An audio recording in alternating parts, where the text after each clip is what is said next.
انسان کو قلم کے ذریعے سے علم عطا فرمایا، علم الانسان ما لم یعلم، انسان کو وہ سب سکھایا جو انسان نہیں جانتا تھا۔ یہ 5 آیات خمسہ کہلاتی ہیں۔ یہ 5 آیت نبی امی صلی اللہ علیہ وسلم پر حرا کی غار حرا میں نازل ہوتی ہیں، اور اللہ کے نبی صلی اللہ علیہ وسلم انہی 5 آیات کو لے کر آپ غار حرا سے اترتے ہیں۔ کیا کہنے والے نے خوب کہا ہے، یعنی وہ نبیوں میں رحمت لقب پانے والا، مرادیں غریبوں کی بر لانے والا، وہ اپنے پرائے کا غم کھانے والا، اتر کر حرا سے سوئے قوم آیا اور ایک نسخہ کیمیا ساتھ لایا، اور ایک نسخہ کیمیا ساتھ لایا۔ اب آپ بتائیے، ہم لوگ ابھی جب آتے ہیں تو کہتے ہیں کہ سب سے ہائیسٹ جو پرابلم ہو وہ پیش کیجئے، اس کا علاج بتایا جائے گا۔ ہم کہتے ہیں کہ میاں سب سے ہائیسٹ جو پرابلم تھی وہاں پر وہ بت پرستی کی تھی۔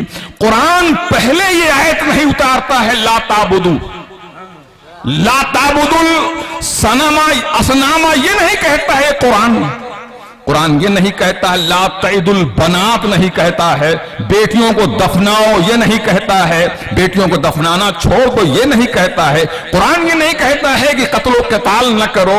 پہلے قرآن کیا کہتا؟ اقرا بسم ربک الذی خلق، پڑھو اپنے رب کے نام سے۔ کیا سمجھے آپ؟ ایک ایسا نسخہ کیمیا اللہ تعالیٰ بھیجتا ہے جس کو اپنا لوگے تو قتل و قتال سے بھی رک جاؤ گے، لڑائی جھگڑے سے بھی بچ جاؤ گے، بچیوں کو دفنانا بھی چھوڑ دو گے، اور بت پرستی سے بھی باز آ جاؤ گے۔ جتنی غلط حرکتیں ہوتی ہیں سب سے باز آ جاؤ گے۔ کب باز آ جاؤ گے؟ جب تمہارے پاس علم آ جائے گا، سبحان اللہ، ایجوکیشن آ جائے گی، تعلیم تمہارے پاس آ جائے گی، تمہاری جہالت کا جب خاتمہ ہو جائے گا تو تمہیں سب کچھ مل جائے گا۔ سارے پرابلمز کا تمہارے پاس حل موجود ہے۔ کس میں؟ ایجوکیشن میں، تعلیم میں۔ اللہ سبحان اللہ، سبحان اللہ۔ تو حضرات، اللہ کے نبی صلی اللہ علیہ وسلم پر سب سے پہلے کیا آیت کیا گزری؟ بولیے اقرا۔ آپ کو جو قرآن ملا اس کا معنی جانتے ہیں آپ کیا ہے؟ قرآن کا معنی ہی ہے جس کتاب، ایسی کتاب جس کو بار بار پڑھا جائے، سبحان اللہ، جس کو بار بار پڑھا جائے، سبحان اللہ، اللہ، جس کو جتنا پڑھا جائے اتنا ہی پیاس بڑھتی جائے، اللہ، کبھی سیری نہ ہو، اللہ اکبر۔ قرآن وہ کتاب ہے، اللہ اکبر۔ حضرات، مکے کے لوگ بڑے بڑے فصحا اور بلغا، جب قرآن کریم کی آیات کا نزول ہوتا تھا، نائب والا خانہ کعبہ کے دروازے پر عرب سے ایک دستور چلا آ رہا تھا جس کی سب سے بڑی، یعنی لٹریری طور پر جس کا سب سے بڑا اچھا مضمون ہوتا تھا، اور تو اس کے اشعار جو ہیں خانہ کعبہ کی دہلیز، خانہ کعبہ کے دیوار پر آویزہ کر دی جاتے تھے۔ سبع معلقات کے نام سے وہ شاعری کہلاتی ہے جناب والا۔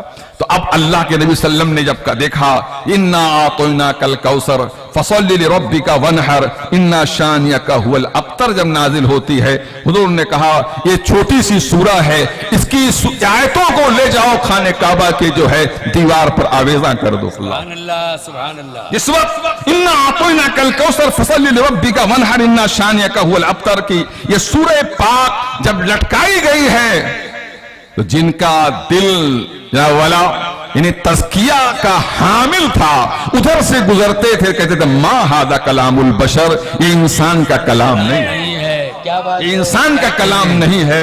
اس کی لطافت بتا رہی ہے، اس کی فصاحت بتا رہی ہے، اس کی بلاغت بتا رہی ہے، علم بدی بتا رہا ہے، علم معانی بتا رہا ہے، لفظوں کا نظم بتا رہا ہے، ترکیب کا نسق بتا رہا ہے۔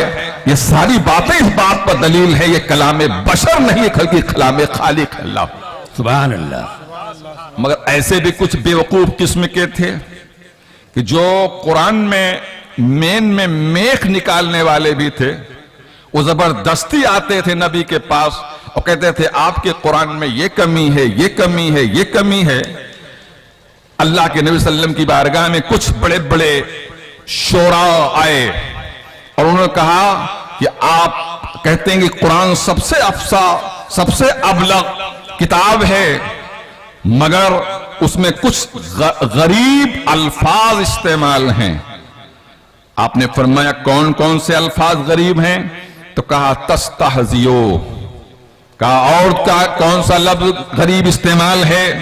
تو کہا کہ عجاب، کہا اور کون سا؟ کہا کبار۔ اور ایک قاعدہ سنیے کہ جب غریب الفاظ کسی عظیم شاعر کے ادیب کے کلام میں موجود ہوتا ہے تو اس کی پوری شاعری برباد جاتی ہے، اس کا پورا کلام برباد جاتا ہے، اس کو لوگ کہتے ہیں یہ غیر فصیح و بلیغ شعر کہتا ہے۔ یہی جناب والا الزام قرآن پر لوگوں نے عائد کر دیا۔ میرے آقا صلی اللہ علیہ وسلم نے فرمایا جاؤ جو سب سے بڑا عرب کا افصاح ہو، سب سے بڑا ابلغ ہو، سب سے بڑا بلیغ ہو، انشاء پرداز ہو، سب سے بڑا لٹریری مین ہو، جاؤ اسے بلا کے لے آؤ، وہ مجھ سے بحث کر لے۔ اللہ اکبر۔ گئے ایک بڈھے کو لے کر آئے جو بہت اچھی زبان جانتا تھا، بڑی فصاحت اور بلاغت جانتا تھا، اس کو لے کر آئے اور کہا کہ یہ آپ سے مناظرہ کرنے کے لیے آئے ہیں قرآنی الفاظ پر۔ یہ قرآن میں کچھ ایسے کی کلمات ہیں جو غیر فصیح ہیں، جن کے اندر غرابت پائی جاتی ہے۔ اب اللہ کے نبی صلی اللہ علیہ وسلم نے جب وہ آئے، حالانکہ خوب وہاں سمجھا کے لائے تھے اس بڈھے کو، قراٹ کو، کہ دیکھو یہ لفظ ہیں، ان پہ تمہیں بحث کرنی ہے۔ جب اللہ کے نبی کے پاس آئے، جب اللہ کے نبی کے پاس آئے تو حضور صلی اللہ علیہ وسلم نے جانتے کیا فرمایا؟ کہا اجلس ہونا، یہاں بیٹھو۔ پھر سرکار نے کہا قوم، اٹھو تو۔ اجلس ہونا، یہاں بیٹھو۔ پھر سرکار نے کہا قوم، اجلس ہونا۔ 3 مرتبہ نبی نے بٹھایا پھر اٹھایا، نبی نے بٹھایا پھر اٹھایا، نبی نے بٹھایا پھر اٹھایا۔ اب وہ ایک دم تیش میں آ گیا، جلال میں آ گیا، کہتا ہے اتستہزیو بی، یا اللہ اتستہزیو بی، انا شیخ کبار وہذا شیء عجاب۔ اب جو لوگ لے کر آئے تھے انہی لفظوں پہ بحث کرنے کے لیے، وہ کہتے ہیں چلیے جناب، آپ ہی کو تو ہم میرے کارواں بنا کے لائے تھے اور آپ خود ہی وہی الفاظ استعمال کرتے ہیں جس پہ بحث ہونی تھی۔ اللہ جس میں بحث ہونی تھی آپ تو وہی لفظ خود ہی بول رہے ہیں۔ بتائیے آپ اب اس سے بڑا اور ثبوت کیا ہوگا کہ آپ افصح العرب اس وقت ہمارے نزدیک ہیں اور آپ خود وہی لفظ بول رہے ہیں۔ اتستہزیو بی، کہ آپ مجھ سے مذاق کرتے ہو؟ انا شیخ کبار، میں بہت بڑا بزرگ ہوں، ھذا شیء عجاب۔ اللہ اکبر۔ تو لوگ خودے لے کے چل گئے، چہنے دیجئے، کیا آپ بحث کریں گے جب خودے وہی لفظ استعمال کر رہے ہو؟ اللہ۔ تو حضرات کیا تقریر ہو رہی ہے۔ قرآن کا جواب قیامت تک، قرآن نے جو چیلنج کیا ہے قیامت تک وہ چیلنج برقرار رہے گا۔ وَإِن كُنتُمْ فِي رَيْبٍ مِّمَّا نَزَّلْنَا عَلَىٰ عَبْدِنَا فَأْتُوا بِسُورَةٍ مِّن مِّثْلِهِ وَادْعُوا شُهَدَاءَكُم مِّن دُونِ اللَّهِ۔ اللہ قرآن نے کہا اگر تمہیں شک ہے قرآن کے کلام الہی میں، لے آؤ جتنے تمہارے حمایتی ہیں، سارے حمایتی اکٹھا ہو جاؤ، پوری دنیا کے فصاح و بلغا کو اکٹھا کر لو اور سب لوگ مل کر جو ہے قرآن کی ایک سورہ بنانا چاہو تو بنا نہیں سکتے۔ اللہ قرآن اللہ کا کلام ہے۔ مسلمانوں فخر کرو کہ آپ کو اللہ نے قرآن دیا ہے، مگر آپ کے نبی کے توسط سے آپ کو یہ قرآن ملا ہے۔ حضور صلی اللہ علیہ وسلم پر یہ قرآن نازل ہوا ہے۔ حضرات قرآن کو آج ہم لوگ کیا قرآن کے ساتھ ہمارا رویہ ہے؟ ابھی رمضان آ رہا ہے تو جناب والا جب گھر کی صفائی ہوگی تو قرآن کو بھی پوچھا جائے گا، ورنہ گردہ سے لٹی ہوگی۔ بتائیے آپ کے قرآن کے ساتھ ہمارا کیا سلوک ہے؟ حضرات شاعر مشرق ڈاکٹر اقبال جو ہندوستان ہی میں نہیں بلکہ لندن میں بھی پڑھنے کے لیے گئے اور انگریزوں کے پاس بھی پڑھا، میں جانتے ہیں آپ پڑھنے کے بعد جب وہ لوٹے تھے تو لوگ یہ سمجھتے تھے کہ حالانکہ یہاں جب تھے تو ایک دم خالص اسلامی مزاج رکھتے تھے، لیکن جب لندن سے لوٹے ہیں کیمبرج آکسفورڈ یونیورسٹی سے پڑھنے کے بعد تو لوگ یہ سمجھتے تھے کہ اقبال بدلا ہوا ہوگا، اقبال کا رنگ روپ بدلا ہوا ہوگا۔ تو لوگوں نے کہا ارے آپ تو خالص مسلمان ایک دم پیور مسلمان بن کے لوٹے ہیں. تو اقبال نے کہا خیرہ نہ کر سکا مجھے جلوے دانش فرنگ, سرما ہے میری آنکھ کا خاک مدینہ و نجف. سبحان اللہ, سبحان اللہ. اقبال کے نزدیک قرآن کی اہمیت میں دکھانا چاہتا ہوں آپ کو کتنی قرآن کی اہمیت تھی. اللہ اکبر. کہ برٹش حکومت تھی اس وقت, آپ کو سر کا خطاب دینا چاہتی ہے, اور اقبال سے کہا جا رہا ہے کہ آپ کو حکومت دے, برطانیہ آپ کو جو ہے سر کا خطاب دینا چاہتی ہے. اقبال نے کہا کہ میں قبول نہیں کرتا. آج لوگ خطاب مانتے ہیں, اقبال کہہ رہے ہیں میں نہیں قبول کروں گا اسے. تو کہا کیوں نہیں قبول کریں گے؟ تو کہا میرے استاذ ابھی باحیات ہیں, استاذ کی موجودگی میں شاگرد کیسے اتنا عظیم خطاب قبول کر لے, سبحان اللہ, سبحان کیسے قبول کر لے؟ تو برٹش حکومت نے کہا کہ کیا چاہتے ہیں آپ؟ کہا جب تک ہمارے استاذ کو خطاب نہیں دیا جائے گا میں اسے قبول نہیں کروں گا. یہ ہوا کہ آپ کے استاد تو بے شمار استاد ہیں, کس کو ہم دیں گے, کس کو ہم خطاب دیں گے؟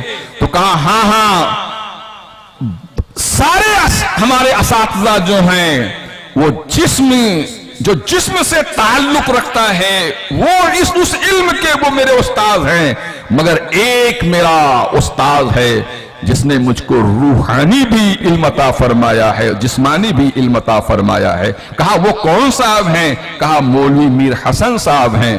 کہا کیا پڑھایا ہے انہوں نے آپ کو؟ کہا انہوں نے مجھے قرآن پڑھایا. سبحان اللہ, سبحان اللہ, سبحان اللہ. انہوں نے مجھے قرآن پڑھایا ہے, اور جب تک ان کو آپ خطاب نہیں دیں گے, اقبال خطاب کبھی نہیں قبول کرے گا. ارے کہا بھائی عجیب معاملہ ہے آپ کا, زبردستی کرتے ہیں آپ. بتائیے وہ قرآن پڑھانے والے, بتائیے وہ قرآن پڑھانے والے, اور ان کو اتنا بڑا اعزاز دیا جائے, یہ کہاں کی عقل مندی کی بات ہے؟ آپ کیا بات کرتے ہیں؟ اور میاں اقبال صاحب آپ اتنا پڑھے لکھے ہوئے ہیں, بتائیے کہ انہیں خطاب جو دیا جاتا ہے وہ کارنامے کی بنیاد پہ دیا جاتا ہے, ایسے ایرے غیرے نتھو خیرے کو خطاب نہیں دیا جاتا ہے. اب آپ کہہ رہے ہیں کہ ان کو بھی خطاب دیا جائے. اقبال نے خم ٹھوک کے کہا تھا یہ اقبال ان کا کارنامہ ہی تو ہے, اگر ان کی تربیت اقبال کے ساتھ یہ نہ ہوتی تو اقبال کچھ بھی نہ کھوتا. یہ ان کا عظیم کارنامہ ہے. کیا ان کے اب بھی عظیم کارنامے پہ شک و شبہ؟ اللہ. تو حضرات آج ضرورت ہے ہمارے بچوں کو کہ پڑھیں اور خوب پڑھیں, تعلیم حاصل کریں, اور جو لوگ جن کو اللہ نے پیسہ دیا ہے ان کو چاہیے کہ جیسے اور دیگر کاروبار میں پیسہ لگاتے ہیں ویسے اسکول کھولیں, اچھا اسکول کھولیں, اچھے ٹیچرز رکھیں, اچھا تعلیمی ماحول بنائیں, تاکہ ہمارے بچے جو دیگر کالجز میں جاتے ہیں جہاں گھراں کی نگاہ سے دیکھے جاتے ہیں, گھور کے دیکھے جاتے ہیں, اور ان کے ساتھ جناب والا دوغلا سلوک کیا جاتا ہے, تاکہ ہمارے ان بچوں کا اور ہماری ان بچیوں کی تعلیم کا معقول انتظام ہو سکے. ضرورت اس بات کی ہے کہ ہم لوگ اب اپنے اندر جو ہے بیداری لائیں. اور ایک بات سن لیجئے, قرآن کی نفسیات ہمیں یہ درس دے رہی ہے کہ سارے بیماریوں کا علاج صرف ہے اقرا بسم ربک الذی خلق. وآخر دعوانا الحمدللہ.